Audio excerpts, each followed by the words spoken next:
This episode is brought to you by our sponsor, Eldorado Gaming.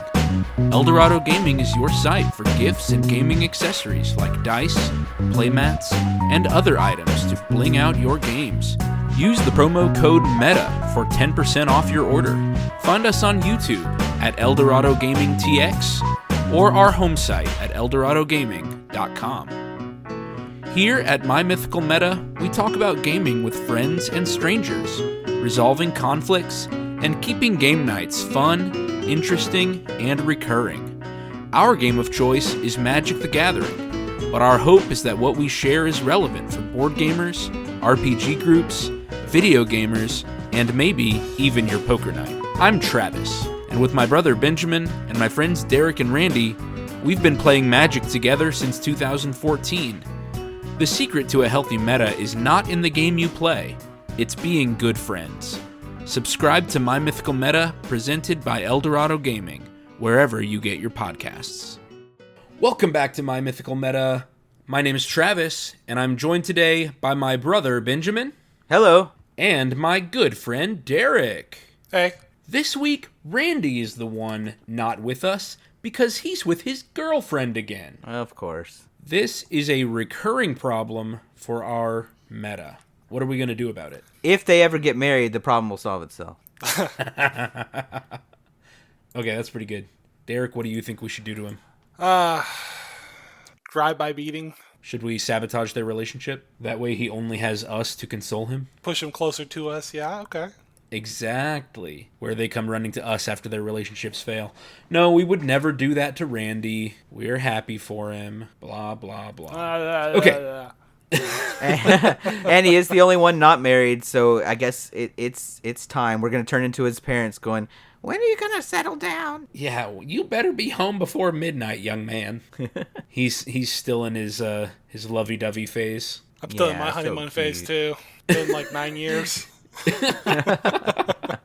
All right, fellas. This week's episode goes out to the arch enemies among us. This episode goes out to all those people who are just so good at their games that they're always telling us to get good. This week's episode is called I Always Get Targeted. The idea behind this episode is that feeling when you are the top dog, that feeling when you're on top of the hill, and everybody just won't let you be. They just keep coming after you. Everybody's stone's got your name on them. You know, the Taylor Swift complex. All I see is haters. Exactly. This episode goes out to all the Kanye Wests out there, and we're going to talk about how you can deal with your haters and how to get them off your back. Seriously, though, there are people out there playing multiplayer free-for-all games. Obviously, our game is Magic, but this happens all the time in other video games like Smash Brothers or Mario Kart. If somebody's just good and winning all the time, then the other players will often target them in order to try to knock them down. Did you want to add something, Benjamin? No, I know the feeling. I know the feeling. Derek, do you remember in high school when we would play Smash Brothers and we would be like, everybody get Steven! Yeah. Everybody chase him down! And I think we still lose. Oh yeah, we'd still lose. We would be playing for, 5 or 6 minutes, and then everybody would look down at the stocks and realize that Steven still had 5 stocks. We're all like 1 or 2 left. while we're all down to 1 or 2. So he'd be yelling, recognize the threat! Everybody after Steven! And it wouldn't matter. By then it was too late.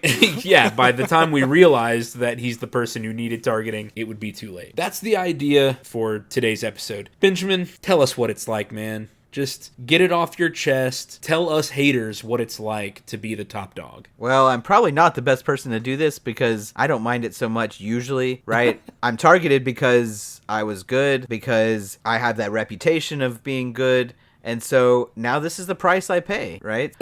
In fact, we're going to get to this later, but being targeted is usually the right call for the person who's good, right? It's good threat assessment to say that person generally wins. So if I'm not sure where to point my damage at, who to attack this turn, and board states look the same, then go after the one who's got better strategy. That makes sense. Or go after the one who's proven that they come out on top when you don't expect it. Yeah. Like, if there's a person who, all things appearing equal, a person who still almost always comes out on top, then yeah, that person is good at the game. That person should be targeted. Yeah. I think we've talked for 2 or 3 episodes about how the most healthy metas have even win percentages, and even skill. Which really just means everyone's losing.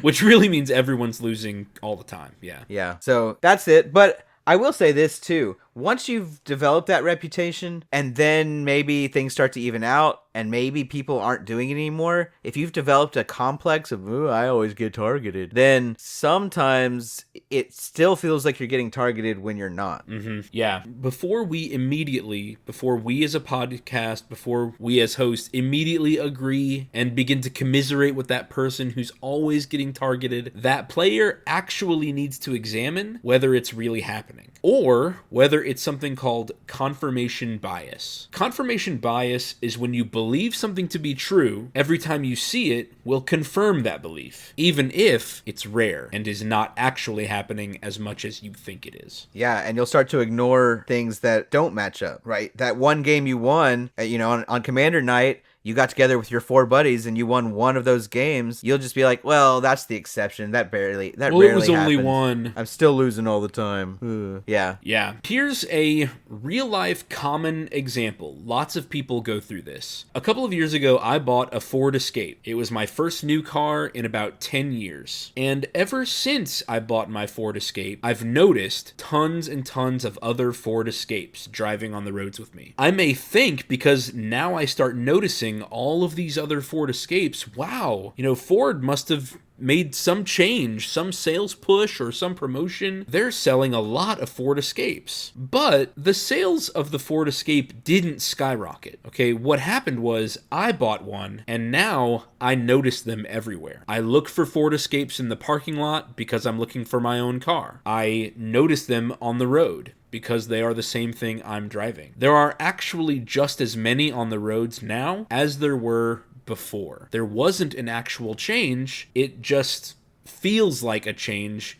because I did something different. That's what confirmation bias is. We believe that something's true, and so every time we see it, even if it's rare, it confirms that it's true, even if we only see it every once in a while. Yeah. Derek, I'm gonna turn it over to you. What should somebody who feels like they're being targeted do in order to see if it's confirmation bias or not? I think they should probably start actually taking physical notes on, well, I mean, not specifically, Ford Escapes or whatever, but about win percentages. And I actually did this, I guess, like 5 years ago now. Mm-hmm. I've always liked and appreciated data. Yeah.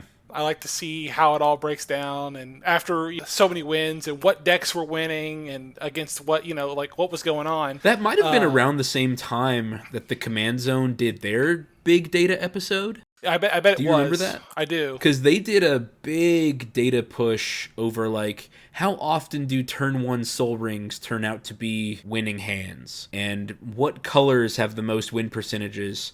And they looked at just tons and tons of videos from lots of other YouTube channels who were doing Commander gameplay. Mm-hmm. And I was just keeping track of it on a piece of paper, and then I turned that into a spreadsheet eventually. And, with EDH, with Magic in a 4-player game, you should be winning 25% of the time. So it was reassuring to see how well that assumption was to what the actual math or what's coming out to be. But when you see variations so the problem with why I don't do it anymore is because it was starting to warp our meta. Yeah. Where people would see that, oh, so-and-so has 33% rate of winning, and it would just... It gets in your head. Person would get it's like it digs they've in. won too much. Yeah. Yeah, we would start looking at the data and be like, Benjamin won 3 games last week. We gotta target him. Yeah. Or Derek won twice. It's always with Maelstrom Wanderer. Yeah, he's always every time he pulls that deck out, we gotta target him as fast as possible. It won't help. That's true. It wouldn't help at all. It might now. We've come a long way. Yeah, so I really challenge somebody who feels like they're always being targeted, actually take notes of how often it actually happens. Now, does that mean just looking at win and loss percentages? Or do you feel like people are targeting your early game ramp? Do you feel like people are removing unthreatening creatures? Do you feel like it's improper threat assessment? I mean, what do you guys think somebody who feels this way should actually keep track of? I feel like they should keep track of the number of times they get targeted, and I would define targeted in EDH at least being somebody pointed a piece of removal at my creatures, or someone attacked me when other people were open. Yeah. And then make a decision right then. Was that the right play, meaning you were the threat or not? And keep track of how often people target you when you aren't the threat. Yeah, how often are you on the receiving end of something that you think is improper threat assessment? Yeah, you need to have awareness, looking from the outside looking in, pretend like you're not in the game, looking in. It's like, was it right to target me? Or, because not everyone's threat assessment is the same. That's true. Because we can't see what everyone else's hands are. Right. Yeah, I think that's a major factor to consider. How many cards do you have in hand? I will look at somebody with a full grip as a higher threat than somebody who has 1 or 2 cards in hand. Yeah, and if someone has a board wipe, then pointing their Path to Exile at your indestructible creature makes a lot more sense. You might be thinking, well, that thing over there is a big threat, but it's Randy has Darien that keeps making him more things. Why are you pathing my thing? Yeah, it's like, well, my thing will get Darien, but it won't get your thing, so I need to use this separately. Yeah, I can handle everything but that. Yeah. And then at the end of it, I would say keep track of all of it, not just when you're targeted, but also how many times other people are targeted when they're not the threat, just to see if the numbers are really skewed. And then you're looking for an outlier. Are you an outlier? Were you the person targeted the most when you weren't the threat? And if you were, was it a significant difference? Wouldn't that be nice if we all had like a supercomputer of some type where we could keep track of all of this data? Would be great. I would love to look at it. Yeah, those things in our pockets, they don't keep track. So I guess we technically have the technology where we could keep track of it, but I would be really annoyed to play with somebody who says, hold on, I gotta mark this down. Well, I would do it on a piece of paper, and then That doesn't speed it up. no.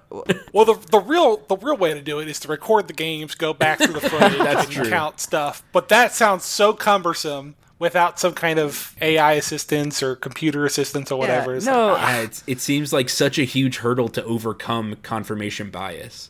But really, data keeping, I mean, you've got to do something. Yeah, because confirmation bias is a big deal, right? People love to have sure. a victim complex. They love to feel like, and especially the winners, right? The winners didn't get to where they are. Okay, there's 2 ways to have a win percentage that is out of whack. And one is to honestly be better, right? And one is if your friends have in the past have had poor threat assessment and you've been the beneficiary of that. Because that happens all the time. They were targeting the wrong person all along and you were benefiting from it. Yeah, so it's always entirely possible that you feel like the target now because in the past you weren't targeted enough. Like you got to get the data to overcome confirmation bias. And you say, hey, that sounds like it would slow things down. But when Derek was keeping track of our games, I didn't feel a significant slowdown. I bring a notebook to our games sometimes. I don't use it that much. It's not a big deal, especially if you have a simple turn coming up, to just make a quick note. Thrun was pathed. Or I guess that would never happen because it's non-green, but you know what I mean. Derek said, nice try. Think of a new example. you make me laugh. Beast Within, not on my turn.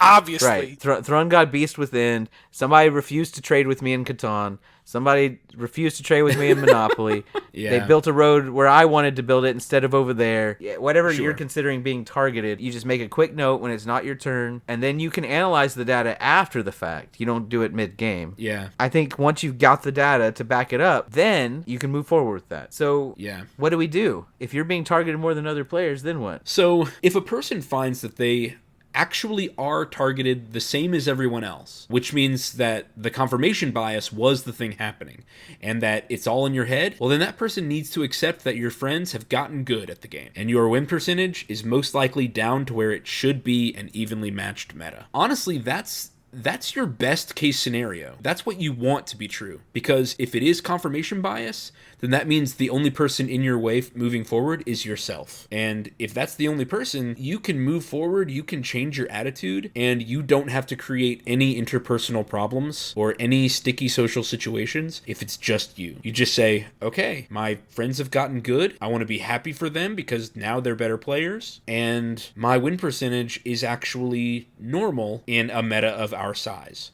With that taken care of, we're back to the other side. If you actually are getting targeted more than the other players, then you need to find out why. Yeah. So what do? You're targeted more often. They're always pointing the removal at you when there's a huge creature on the other side of the battlefield or whatever it is. How do you find out why? Listen, here at My Mythical Meta, we are always going to give the same advice. You should ask. You should actually physically ask with no coded language why it's happening.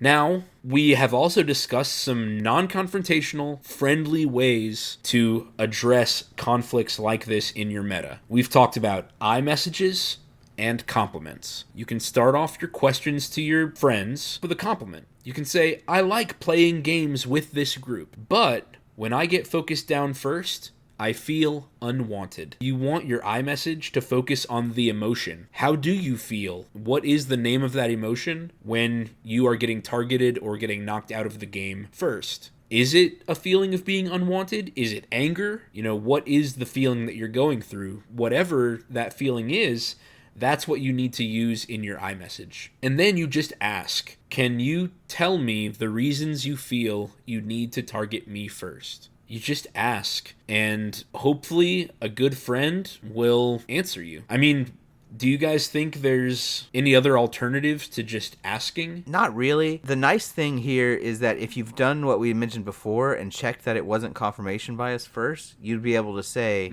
hey, I have the data to back this up. Because a lot of people might say, oh, we don't target you first. You're just always the threat. They might say, nah, that's in your head, dude. We don't do that. And it may be because they don't realize, right? A lot of times threat assessment is subconscious and it's not based on rational thought. And so if you've developed a reputation for being good, even if it was from years ago or whatever, and they're still targeting you, but you're no longer the threat all the time, they might still be doing it just because they have that in the back of their head. So being able to come with the receipts and say, look, you pathed this thing when Avacyn was on the battlefield, right? Yeah. There's no better target. Wow. Why did you go after this? Guys, let me tell you, side note, I stopped playing my Avacyn deck, and I took that deck apart because Avacyn herself is so easy to get rid of. What? Yeah. Well, it just happened a lot. It was like I come prepared control every single magic, time for her. swords. Yeah, control magic, that's a good one. Bonds of Mortality. Path to Exile. Like, every time I would pay 8 mana for Avacyn, next turn, something that costs 4 or less would remove her. Yeah. That happened a lot. Sorry, just a side note. Not that I feel targeted or anything. She deserves it. This is it's confirmation bias.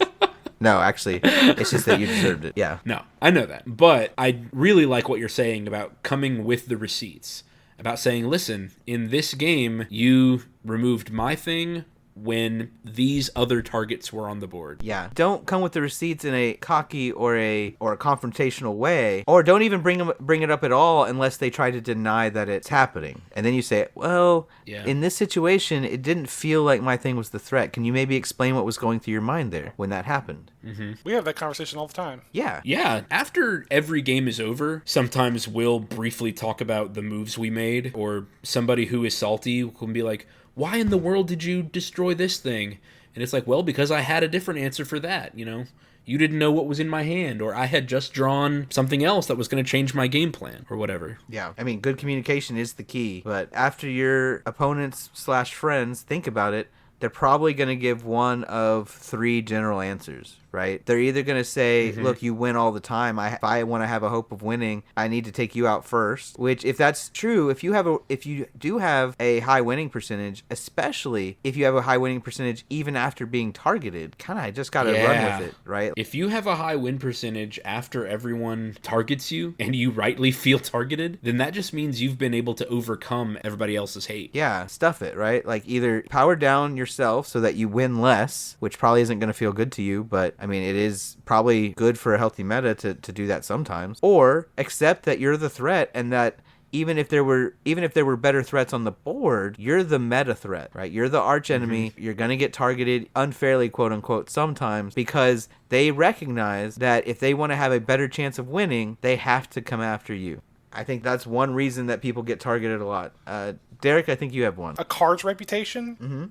Yeah, especially in Magic specifically. Yeah. Some cards have reputations that precede them. Like Avacyn. Avacyn we just herself, talked but I about. was thinking dual lands, fast mana, like mana crypts and mana vaults. Yep. If I ever saw one, I know I'm in trouble and I need to do something about it. Yeah, immediately. the Moxes. Well, they're banned, I think. I don't think so. I think one or two of them are. Not in Commander. Okay. But yeah, when you see certain cards, they can evoke a fear in other players. Yeah, or even cards that aren't necessarily Yeah. super expensive and powerful, but like Basalt Monolith, that card's only in decks to cause problems. It's gonna go infinite with something. Yeah, it's a combo piece, Yeah. and you know it's going to go infinite with something else. Yeah. Personally, I know we've talked about it before, but if I ever see someone play Jaleva or something like Jaleva, I will stop what I'm doing and go after that person instead. Yeah. Because nothing else will matter to me except for making that person's life miserable. Yeah, I totally agree. There are cards in this game that have that effect, and I'm sure the same thing happens in other games. Oh yeah. Yeah, I mean, I'm trying to think of the Mario Kart meta. If somebody's playing Waluigi on the Wiggler, I think that's a popular kart combo. You're like, oh, he's a meta tryhard player. Never in my life did I think we'd be sitting here talking about Wario on a Wiggler. Sorry, not Wario, Waluigi. Yeah. Waluigi No, on a Wiggler. Oh, you probably said Waluigi, and I blacked out for a Yeah, second. Oh, okay. Waluigi on a Wiggler. I mean, but Yeah. there's lots of board games where we're having certain combinations or having certain positions on the board or things like that make you a target. Someone who's about to get longest road in Catan, or someone who's Yep. Yeah. Has Australia in risk. right, who's just camped in Australia.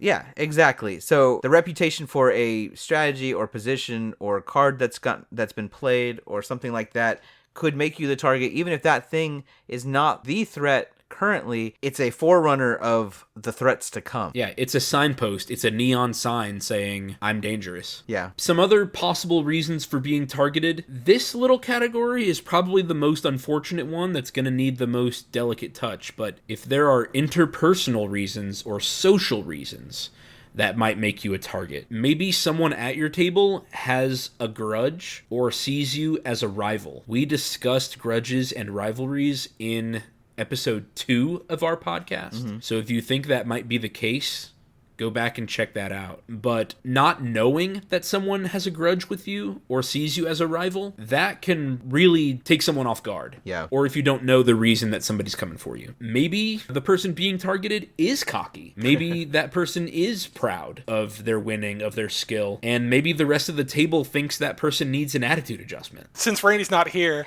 he will come after me for being too cocky or too proud or whatever all the time. Yeah. And he's a man willing to let the world burn just so you can burn further. Yeah, he will leave his walls down and swing out against somebody Has wronged who him. has wronged him or who he thinks needs a reality check. Yeah. Yeah. And this last one might be the worst one. Maybe you have an annoying quirk. Maybe you do something that's just personally or socially annoying. Maybe you Flick your cards. smack your lips, yep. or eat Cheetos while you're playing Magic, or it could be anything. Yeah. Maybe you smell bad. Maybe you chew your gum too loud. Oh my god! Or I maybe would you knock, smell If bad. someone or, smelled bad, I'd knock them out as fast as I could. yeah, it's again. I think this is the most unfortunate one, but that might be a reason. And if that happens, God, you got to pray that these people are brave enough to tell you. Yeah. It's like, dude, it's because you eat Cheetos, and I cannot take the risk of you playing a control Magic card. Yeah, trying to take control, trying to touch my card Trying to touch my cards with Dorito fingers. I can't do it. Benjamin, hit that last one. maybe you make some game action or something that makes the game unfun for others. So some really common ones in Magic. There's a strategy called stacks where you basically make everything cost 1,000,000 mana and you keep everything tapped and basically people don't get to play the game. Travis's land destruction. That's what I was about to mention. If Yep. you play Avacyn and then wipe the board of land so that no one can play the game. Stealing control of all their cards. Right? In Smash Brothers, you might shoot and run, and that's takes forever. That's what I used to do as young Link. That was my old Yeah. my old strategy. My flaming bows, boomerangs, bombs, and just keep running. Yeah. I think that's why I got so good at Mario, is because he got the cape to I reflect think that so. stuff. Oh yeah. At the end of this last school year, I played Smash Brothers with some of my debaters, And of course, I'm not any good anymore because I haven't played in years. But Yeah. it got to where they did kind of a meme round where like 3 of them all played as Snake, and they on a huge Oh my map God. on a Hyrule Bombs, Castle, rockets. and they would just No. they would just all camp out on different things. They would shoot each other, and then as soon as they shot a missile, they would hop on that parachute glider thing and move to another location, and then shoot another missile. Oh my God. It was the most annoying thing to watch. Super annoying. Because they were probably like a 15-minute round. because they were just all doing it to each other. Yeah. And so if I know that that's your strategy, I want to knock you out first while there's distractions on the field and stuff, right? Mm-hmm. Another one that's common in Magic and in a lot of board games, honestly, is taking super long turns. If I can knock you out early, then that helps the game move faster, and we can get to the next game. Yeah. So I think that that's a really common one, but there's an infinite number of game actions that make the game generally unfun for people that you might like. You might be doing them often, and that's going to turn people's attention to you, even if your game action isn't necessarily strong. Even if there's something they could have done better strategically, it may be for the fun fact that they just want to have fun, and you're the one in their way of having fun. And so it's a win to them to get you off the field, even if they don't end up winning the game. I will target people who use chaos effects like Possibility Storm. Oh, yeah. Oh, yeah. That old chestnut. Because it just completely makes any semblance of strategy that I'm attempting useless. It's all random. It's all based on the top card that I get. It's all random. It's all mid. Yeah, and one time I was playing with my different group, and somebody... It wasn't even like a lock. It wasn't even some type of Possibility Storm lock, or what's the other one called? Knowledge Pool? Yeah, Knowledge Pool. Or Eye of the Storm.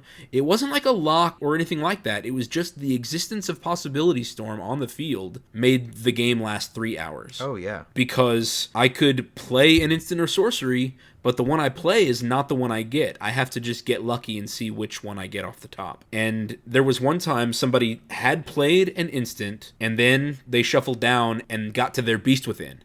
And I was like, perfect, you can get rid of Possibility Storm, we can get this game back on track.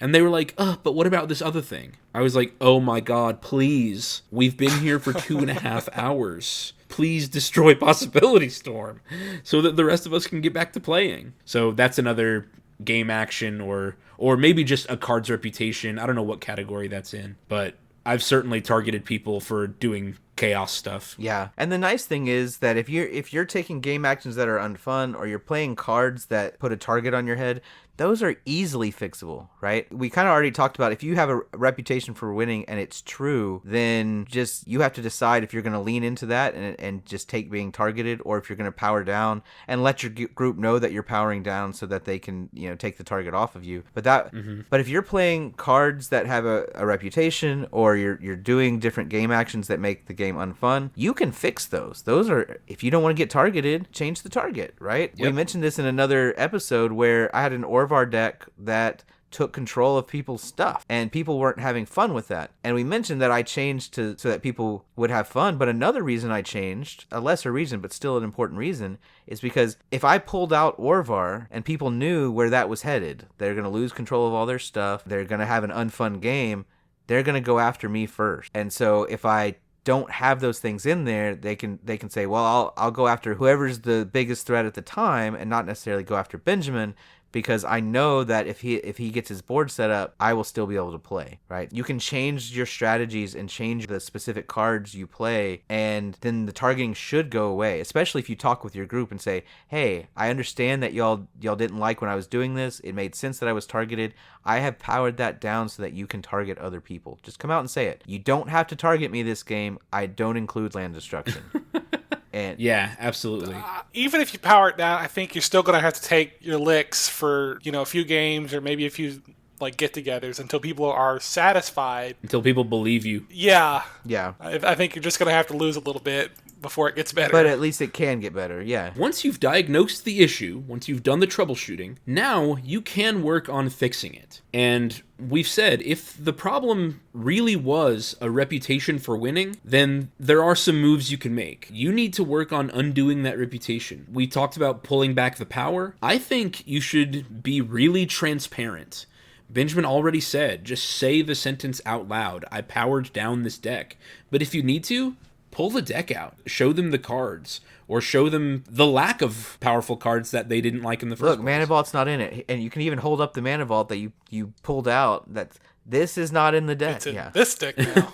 Yeah. Benjamin, I still really like what you said in our Session 0, Rule 0 episode. At the beginning of each game, you can just kind of say, this is the most powerful thing my deck can do. And you pull out all of what you think are its combo pieces or its key pieces, whatever the most degenerate thing it can do is. And when people see, oh, you know, he's playing an Urza Lord High Artificer deck that's not Cheerios. Right. That's not a bunch of zero cost artifacts. Huh, okay. Yeah, maybe we can play this game and just not have a I don't know what Urza That's where does. the I've never narrator built comes it. in and says they didn't.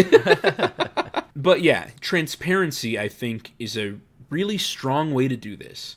If it was a reputation for winning or a card's reputation or certain strategies, the game actions that were getting you targeted, you can show your friends that you're not doing those things anymore. Transparency is a way to do it and follow through. If it's any game that's not Magic, just say, listen, I'm going to play Smash Brothers, I'm going to play Young Link, but I'm focusing more on the swordplay this game. And then actually do it. Don't sink back into nothing but bows and arrows and boomerangs. Yeah. Is there anything you guys want to add to that one? Yeah, I see on the notes here, and I kind of agree with it, with the lean into winning and just take on the arch villain persona and your path to exile cannot stop me. Yeah, that is your other option. It's experimental. It's gonna get you targeted more, but you can lean into it. You can be the arch enemy, and because that's what Benjamin has said a couple times that he does, and that what's fun for him, because it keeps pushing him to be an even better and better and better player. He's got to play tighter. He's got to play protection. He's gonna be on the back foot, but I lose more often. But playing from behind is gonna make him a really, really good player. If you lean into it and you accept getting targeted and you plan for it and whatnot, you will lose more often because the arch enemy loses, right? That's every movie, every game, that's kind of how it's set up. 3-on-1. If they're close, so it will fix your win percentage. Yeah, it'll fix your win percentage and whatnot. But at least you know that it's deserved, and you don't have to complain about being targeted. It's a compliment. Just be like, this just demonstrates my power. The moment they don't target you, you can say, you underestimate me. You fools.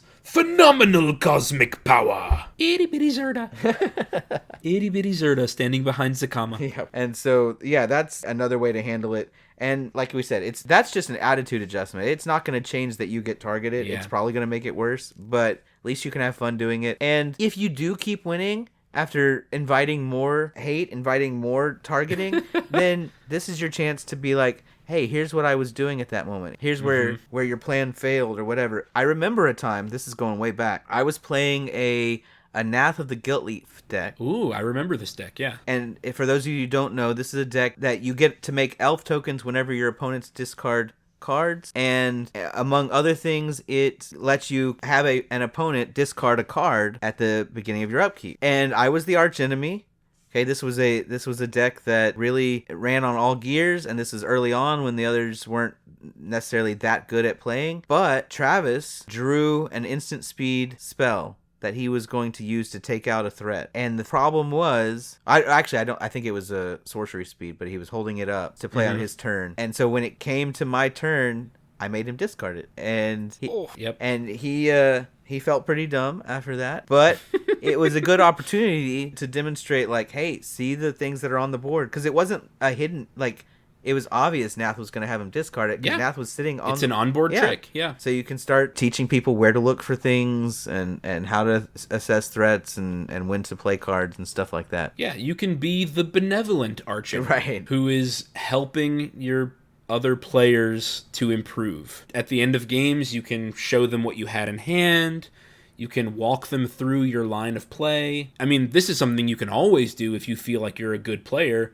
You can offer to help other players improve their decks. You can look at their land creature spell ratio. Just things like that. If you know that you're the top dog, there are ways to make that reputation work for you. Now, I will say, read the room. Some people take that to be really condescending and patronizing, and they don't want to be taught how to play every time they lose a game. So, don't always offer this. These should be people that are your friends, that are maybe showing that they're frustrated and want advice, things like that. Yeah. And I think we're going to talk about that a little bit later, but I think that's you gotta be in the right place. You have to kind of be a little bit humble when you do it. And obviously, if you're gonna lean into the arch enemy role and act like you're top dog, then maybe that's not also the time to say, now let me help you, because now it starts to seem kind of condescending. But yeah, I'll always go back to compliment, constructive criticism, compliment.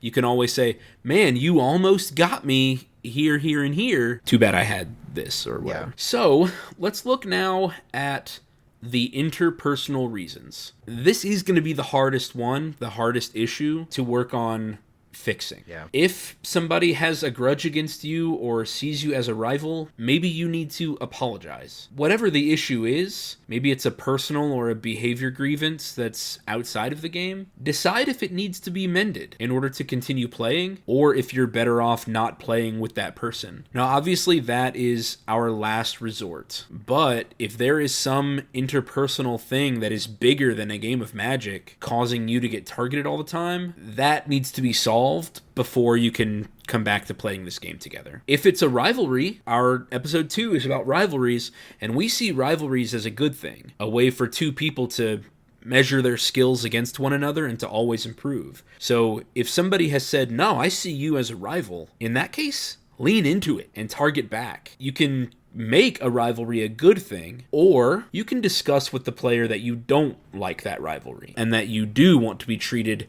more neutrally. Derek, once we've diagnosed an issue, what are some other things we can do? I think you just have to have awareness about yourself, and hopefully you have friends that can be honest with you and saying, hey, is this annoying when I do this? Or for instance, I was starting to self-reflect and realize, man, I'm a really salty person sometimes. And not even in Magic, but I would be in matchmaking games, League of Legends, other stuff like that. I don't like feeling this way, and I'm sure people don't like being around me when I'm that way. So I've been trying to be less, I guess, salty, just more of a person that people want to be around instead of the other way around. Mm-hmm. So you just have to have the awareness to self-reflect and be honest with yourself. And being cocky won't get you anywhere unless it's part of the show. Right. Yeah, I like that you added if it's part of the show. When we're playing with our good friends, these games sometimes include a little bit of theater. Talked about how Derek and Randy will sometimes target each other for no reasons. We've talked about how sometimes we will target Benjamin even though there might not be a reason. But if we play it up, if Benjamin is playing up his archenemy nature and is saying, bring it on, I've got protection against all of you, then that can be part of the show and it can make it fun. But if it's authentic, then that's something you might need to look at.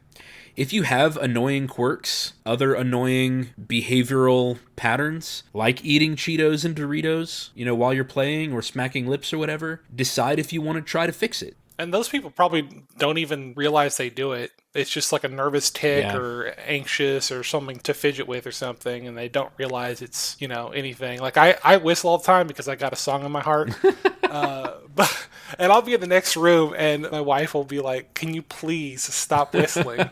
Yeah. Because I'll be whistling the same thing over and over. Yeah. Well, Kristen and I have our 2-year-old, and she wants to listen to Wheels on the Bus every single time we're in the car. Uh-huh. Literally, we have a playlist of just Wheels on the Bus. Multiple different versions of Wheels on the Bus. Because after each song ends, she'll go, yay! Again? And so sometimes in the middle of the night I'll be going and Kristen's like, oh my god. I wouldn't be surprised if one time we're playing Magic and I'm going beep beep beep beep beep beep beep beep beep because it's burrowed into the back of my lizard brain now. I'll be honest, Travis, I would target you. I'm certain. And then afterwards, well, that's not going to make the song start. He'll just sing while he's on his phone. While I'm off on the couch by myself. The wipers on the bus go swish, swish, swish. Okay, if you have an annoying quirk, some type of annoying personality defect, then you need to examine yourself and see if that's something that you need to change. Anything you guys want to add? I think the only thing I would like to add is the annoying quirks. I know it's tough to work around. Yeah, but just on a more general level, a lot of times people need to be introspective and decide what self-improvement looks like to them. And this is not just for annoying self-quirks, but a lot of other things, certain attitudes, saltiness, like Derek mentioned earlier, different things. And I honestly could have saved this for words of wisdom, but every time that you find something out negative about yourself or that others perceive as negative, you have to make that choice between making an effort to change and no longer participating in the thing where that's a problem. And our society has kind of gotten to a place where it's like, if you don't love me at my worst, then you don't deserve me at my best. And that's fine in some situations, right? That's totally true. But you are making a choice in that situation that I'm not going to change. So I'm going to move on with my friend group. And at some point, if you're having trouble with making friends or getting targeted or playing games, you take it upon yourself to improve and work on your people skills, work on your body odor, work on your card flicking, whatever it is. Ooh, I hate card flickers. Yeah, well, will you target one? I would target card flickers. Yeah, there too. you go. See? Yeah. And the worst thing is there are some people who develop card flicking on purpose because in competitive environments, they can't stop you. And it annoys people to where they might make mistakes. Yeah. But that's also, I mean, that's not the type of behavior we really condone at My Mythical Meta. Not because it's annoying, but because it's, it's the wrong kind of metagaming. It removes the fun from a situation. So I think in general, you're in a situation where you have to choose to change or continue getting targeted, or worst case scenario, leave the group because now you've annoyed people too much. And you have to make that decision for yourself. But once you've made the decision, you also have to accept the consequences, whichever way. If you choose not to change, you will continue to get targeted. If you choose to change, then be very vocal about that. Say, hey guys, I recognize that I hum wheels on the bus and that this is a problem that I have. And I'm trying really hard. So please be lenient with me. Point it out when I do it so that y'all can help me stop. And I'm trying to do better. It is truly a personality defect, and I am trying to improve. Yeah, if you're My name is Travis, and I hum wheels on the bus. If you're open about that sort of thing, people will help you, and if they won't, they're not great friends. Let's just be honest, right? People, it's one of those things where if you have annoying traits, you can fix them with work, growth mindset, right? And find friends that will help you grow rather than continuing to make the problem worse once you've demonstrated that you want to be better. That's all I have to say about that one. I know it's a lot, but no, that's a good word of wisdom. Yeah, I guess that can be our word of wisdom for today. Now you gotta come up with something. I gotta come up. Okay, I'll come up with something else. We can't not have Benjamin one. already did his words. Now, Derek, you have to. There do you go. words. That's right. Yeah, let's get to our news from the Warfront. This week's news from the Warfront is back on our home turf, our EDH. This is a Magic the Gathering subreddit for the multiplayer format Commander. This is a short one. How do you respond to someone in your playgroup that says, I just want to win for a change. I'm tired of losing. So we've got the opposite problem here. Somebody who says, or somebody who thinks that they never get the chance to win and they're always losing. The poster says, I've struggled with the answer for so long because my knee-jerk reaction is just get better. Get good, practice, or whatever. But the poster acknowledges this can be a non-starter. Nobody likes hearing somebody tell them to just get good. I remember working through a similar situation in my early days, but since everyone has a different learning style, I figured I would ask the masses. And we here at My Mythical Meta, we are the masses. Yeah, we're smart masses, hopefully. That's right. Yep. Now, we are talking to this poster. The person who's winning. What can the person who's winning say to a person who's always losing?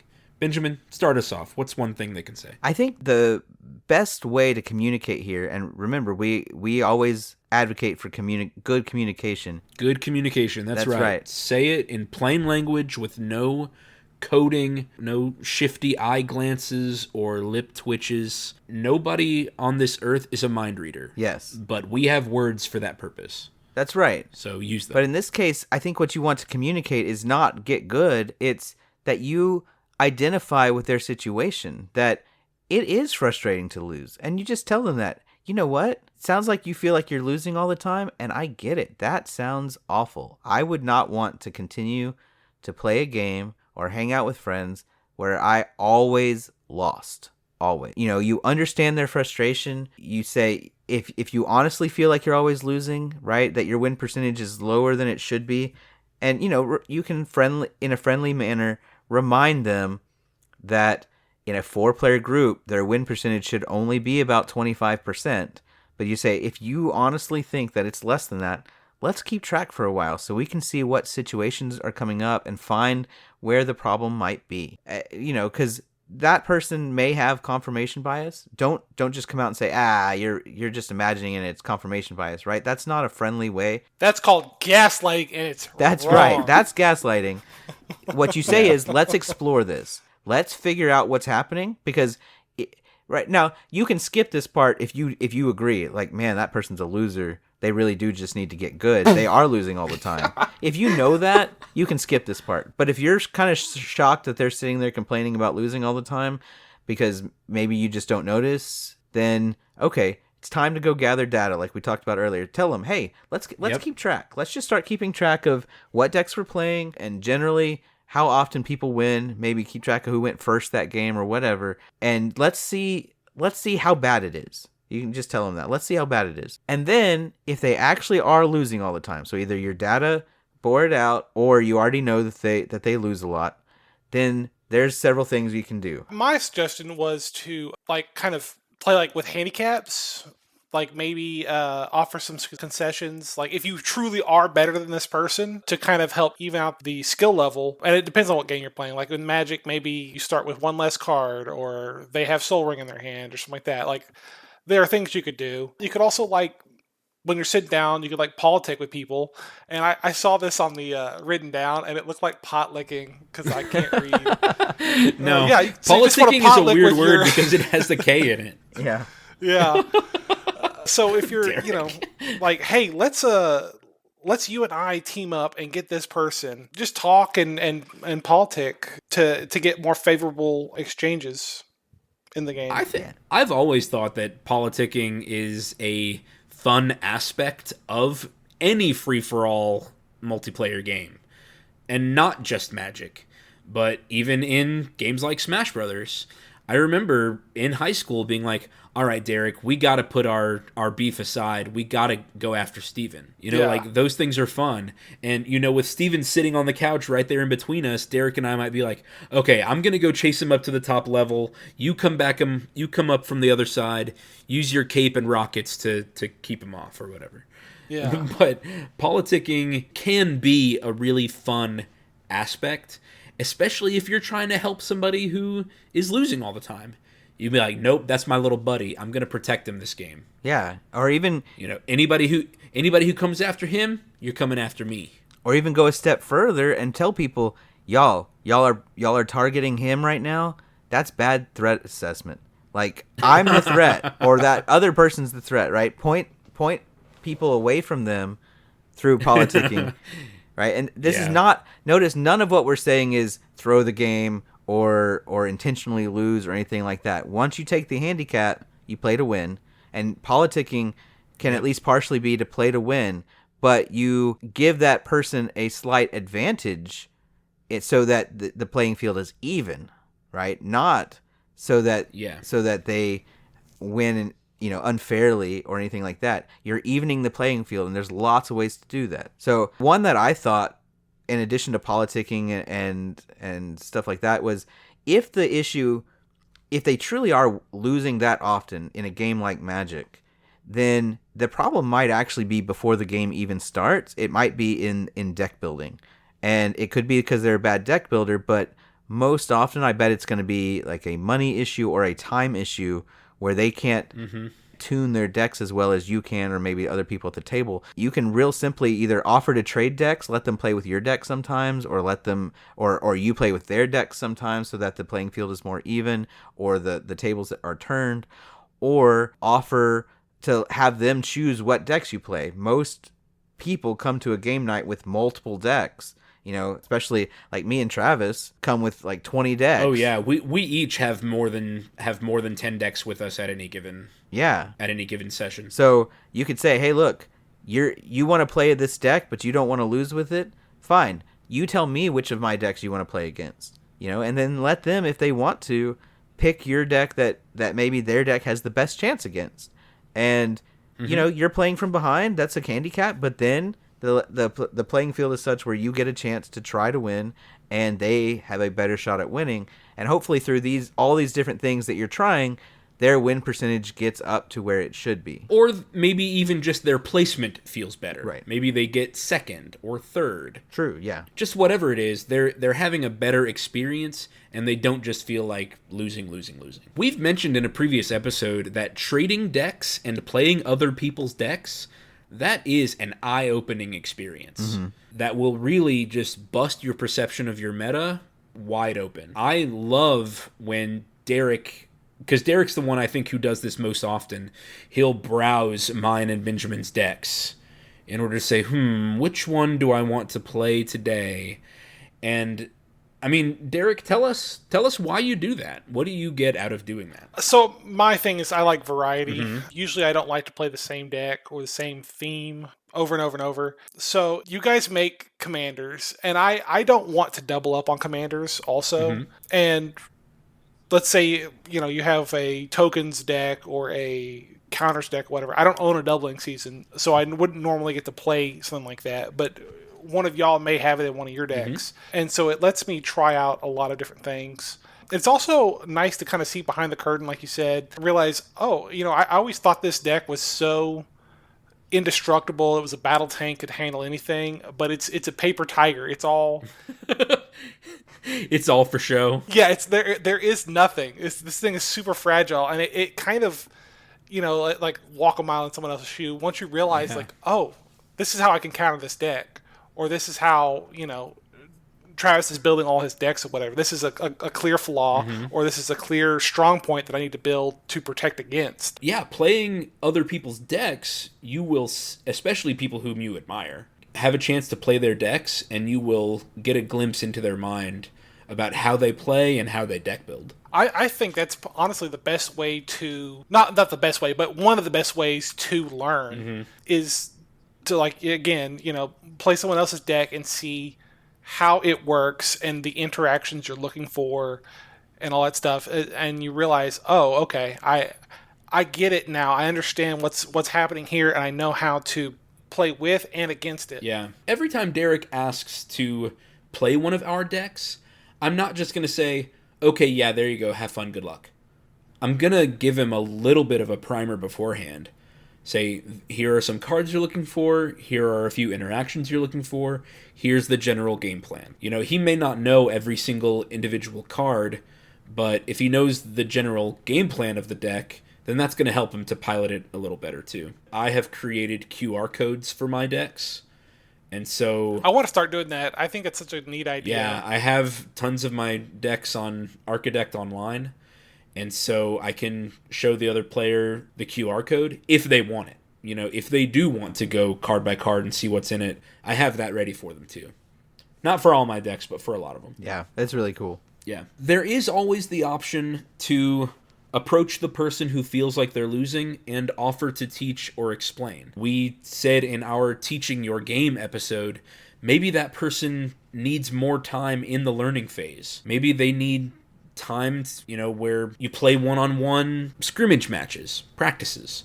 Maybe you play with your hands revealed, or things like that. Benjamin, talk about the league system or the points idea that you had. I think it would be a good idea if you don't want to do anything else that we've talked about, and the person, is not wanting to build good decks or is unable to build better decks or something, is to create alternate win conditions. Several YouTube game groups have leagues, several LGSs have leagues, and you can create a little league for your own group where you build up points over time, and you don't have to just have points for winning. You can also have points for whoever gets the first attack in, right? First blood. Whoever plays the first creature.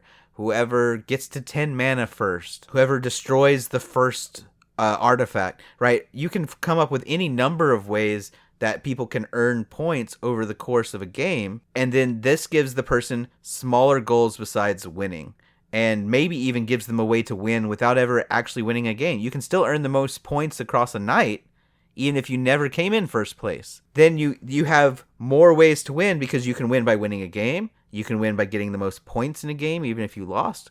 You can win by getting the most points in a night.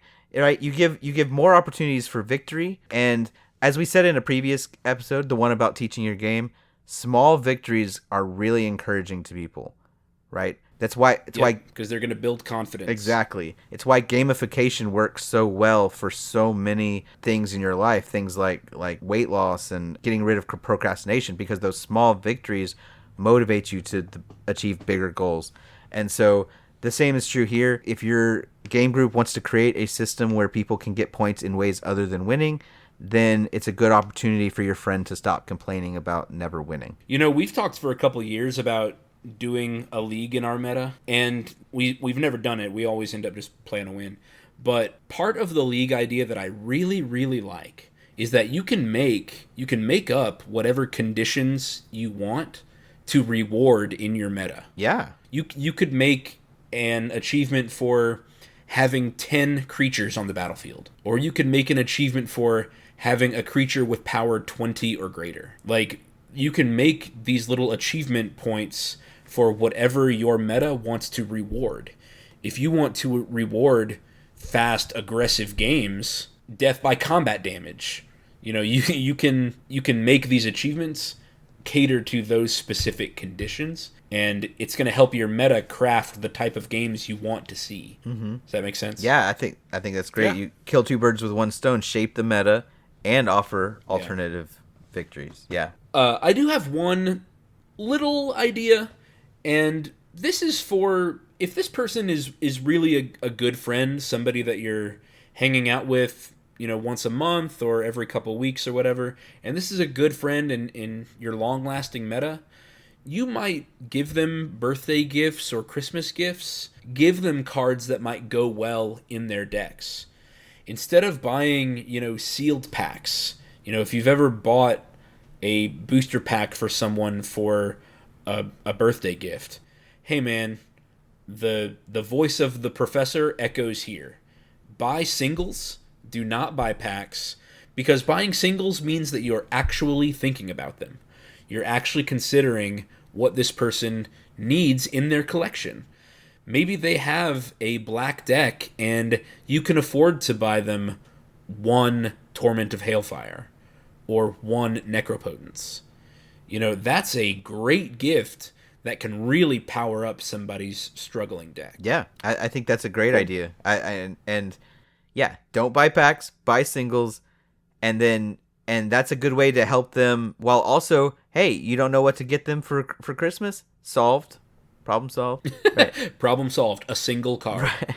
I mean, but if you do it often enough, they will feel like they built their deck up because they did, right?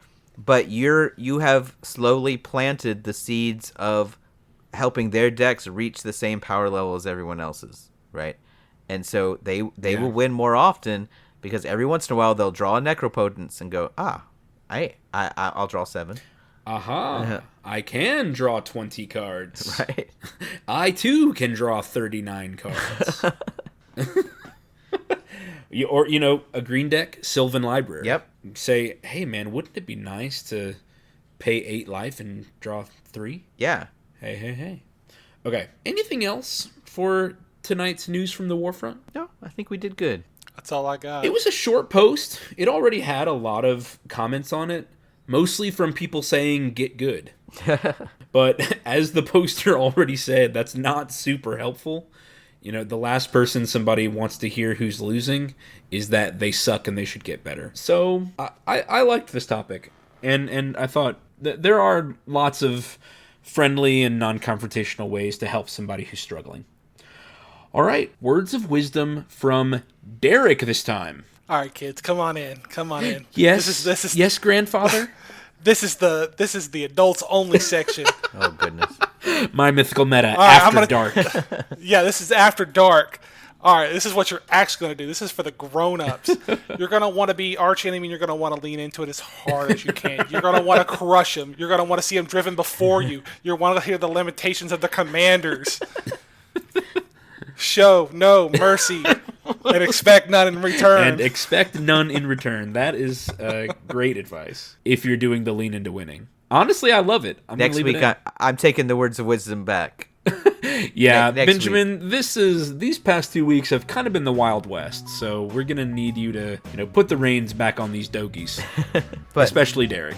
But Derek, hey, I haven't cussed one time yet. That true. is true. We have a bleepless episode so far. Well, we ain't gonna make it.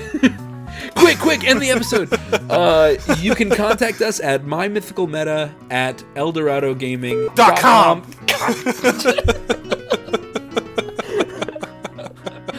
Remember that you can always contact us directly by leaving comments. Please like, share, subscribe, and have a great night. If you don't, we'll find you. Bye, y'all. Bye. This episode was sponsored by Eldorado Gaming. Use the promo code META for 10% off your order. Please like, comment, subscribe, and share. This episode was edited by me, Travis Konishek, and our intro and outro music is by Tyler Heath of the Oh Hellos.